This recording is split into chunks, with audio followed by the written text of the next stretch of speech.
2024 seems to be the year of AI agents. In this video, I'm introducing you to yet another very cool project which revolves around these AI agents. E2B is an open source project which enables you to have secure environments for running untrusted AI generated code and AI agents. The environments is called as sandboxes and they are built on top of micro VM called Firecracker. This is something like giving small cloud computers to LLMs. There are various agentic software out there which are generating code, but you never know if that code is secure, safe. There are no malware in it. There are no vulnerabilities. So if you want to run an LLM generated code in a secure environment before putting it to your production, then you can use this E2B, which is a cloud runtime.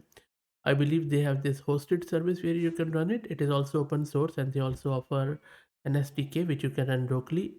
And I will show you shortly how you can get it installed. And then we will also run some of the tests in the sandbox, of course. So they have created this dedicated SDK for building custom code interpreters in Python or JavaScript or TypeScript.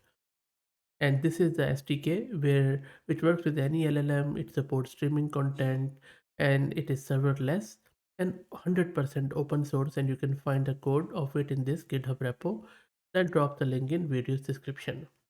Now there are various use cases which were centered around AI data analysis. So code interpreter, which is the core of this E2B, is really cool. So for example, if you look at it, what is happening here is that this is primarily an E2B sandbox, which is secure way to run your AI app.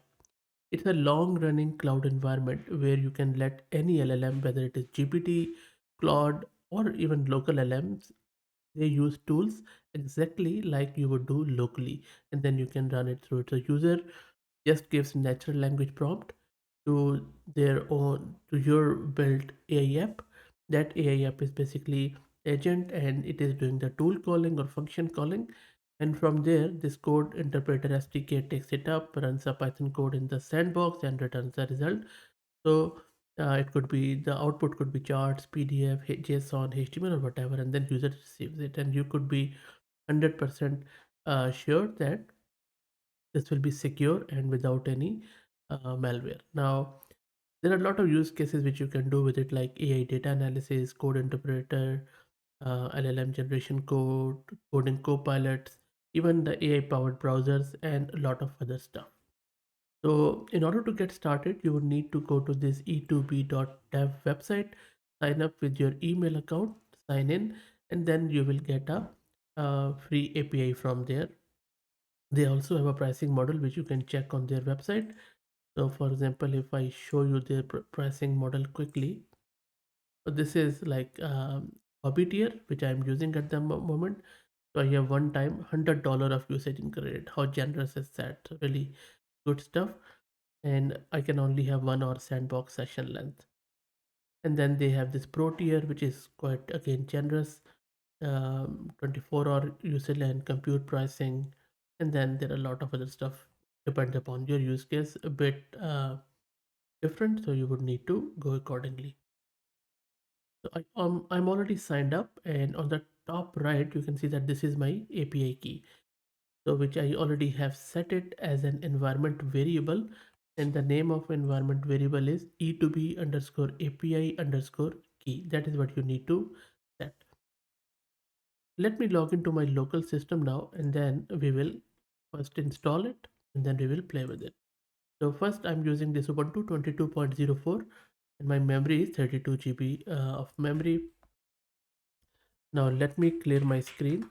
The first step we need to do is to install um, module of this E2B SDK, and I'll be using Python. So let me first install it with pip.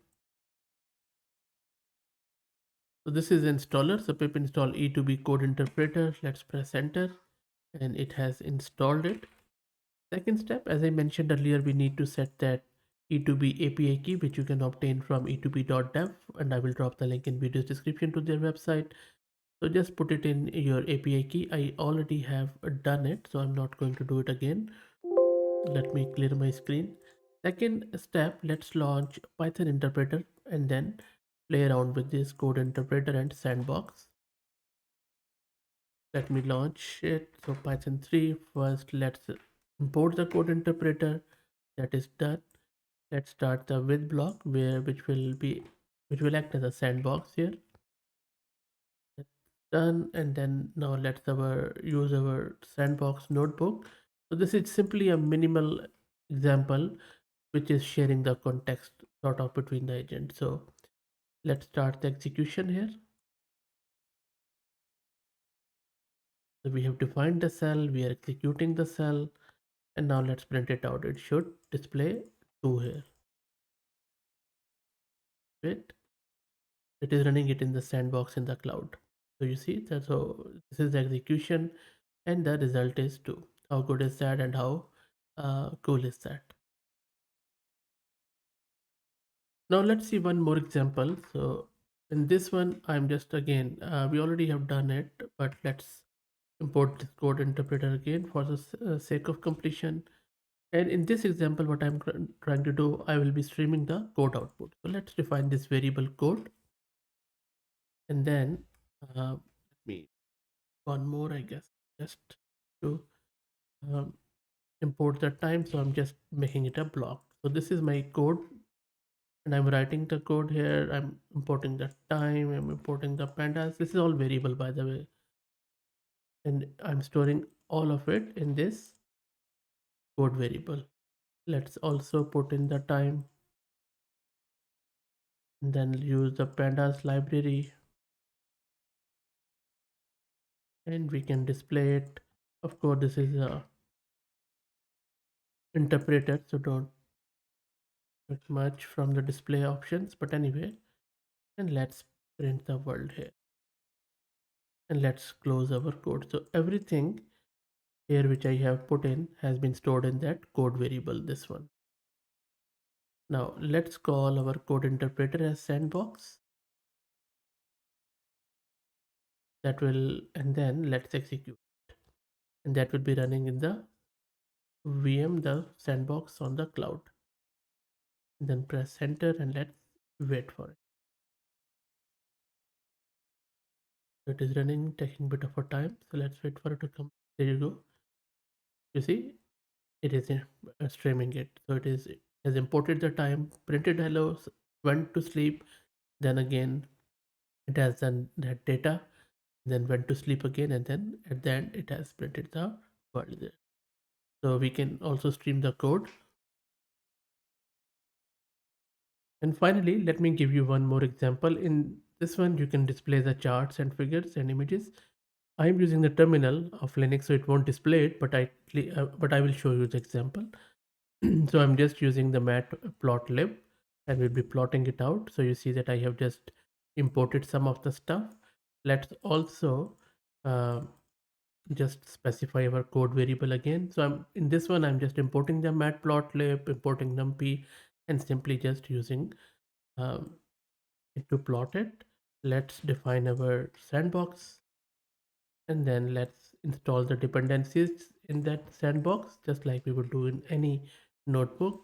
Let's execute that code, and you will see that it is going to install everything in the sandbox. Let's wait. It is executing the whole code which we have given above in that sandbox. There you go. So no errors, which is great. Let's store the results of that image in our image variable, and then we just need to uh, convert it into PNG format. It's done, and then you can show it in your application. So this is the image which has been created. So just for the completion, if you have an application, you can redirect this plot.show there, and it will show the image. How good is that? So really good stuff. I think I'm very impressed by this tool, especially if you're looking to run AI agents in a safe, secure environment. I think a very, very good tool there. And you can, of course, tie up to any sort of LLM. That's it, guys. As I said, I will drop the link to this website in video's description. Go through it. Let me know what do you think. If you like the content, please consider subscribing to the channel. And if you're already subscribed, then please share it among your network as it helps a lot. Thanks for watching.